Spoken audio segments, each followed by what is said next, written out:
Assalamualaikum warahmatullahi wabarakatuh. Hai, perkenalkan saya Iva Silviolinigma dengan NIM 2030901137 dari kelas P4. Di sini saya akan menjelaskan tentang teori belajar dari pendekatan perilaku dan observational learning.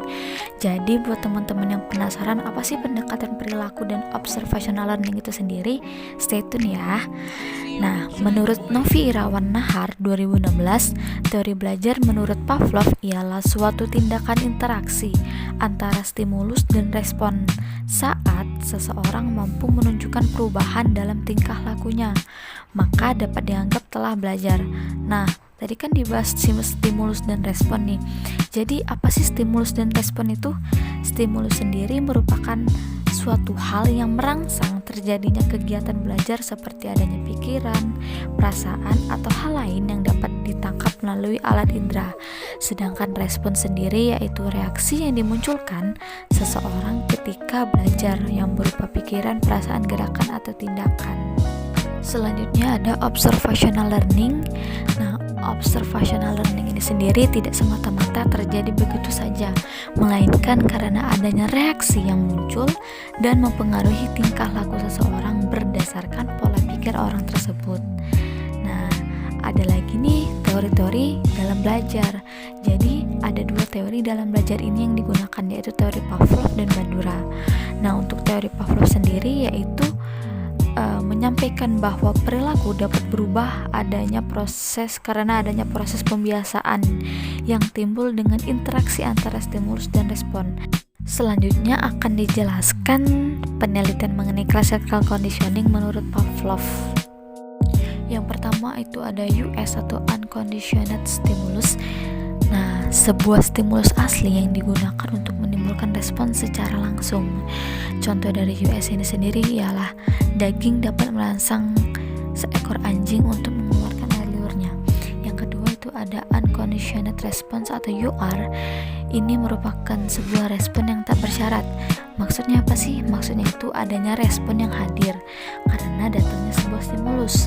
Contohnya itu ada air liur anjing yang keluar karena melihat daging yang ada di depannya. Yang ketiga itu ada conditioning stimulus atau CS. Nah, ini merupakan stimulus bersyarat, stimulus yang tidak langsung menimbulkan respon. Untuk menimbulkan respon diperlukannya US secara terus-menerus atau unconditioned stimulus. Contohnya sendiri itu bunyi bel mengeluarkan air liur jika selalu dipasangkan dengan daging. Dan yang terakhir itu ada conditioning response atau CR, ialah respon bersyarat, respon yang muncul disebabkan hadirnya CS. Contohnya sendiri itu ada air liur anjing keluar karena anjing mendengar bunyi bel. Menurut Sri Suwartini 2016, kepribadian menurut Bandura terdiri dari 4 aspek, yaitu yang pertama ada soft system. Bandura sendiri meyakini bahwa pengaruh yang ditimbulkan oleh soft ini sebagai salah satu cerminan dari tingkah laku yang tidak dapat dihilangkan tanpa membahayakan penjelasan dan kekuatan prediksi itu sendiri.